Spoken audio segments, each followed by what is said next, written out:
Nabi kata perempuan yang keluar rumah, bau harum semerbak dicium oleh hidung manusia seperti perempuan berzina. Orang puang boleh pakai minyak wangi, orang laki-laki boleh pakai minyak wangi. Cuma bezanya orang laki-laki boleh pakai minyak wangi yang bila dia lalu, orang lain berbau. Orang puang tidak boleh.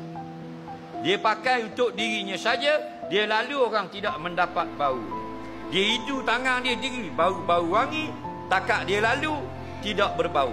Kalau dia masuk dan jabat wang itu, haram. Faham? Orang laki-laki tak apa, kau kuat.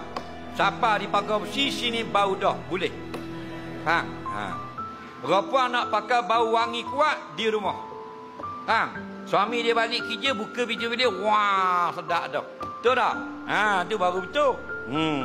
Tapi bini kita pakai minyak wangi di rumah. Tak. Faham?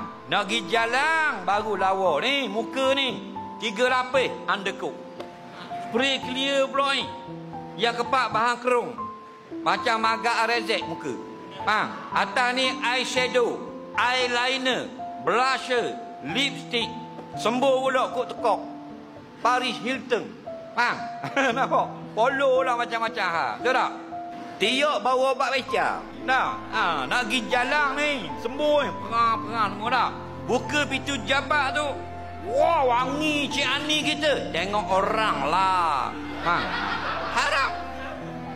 Nabi kata perempuan yang keluar rumah, bau harum semerbak dicium oleh hidung manusia seperti perempuan berzina.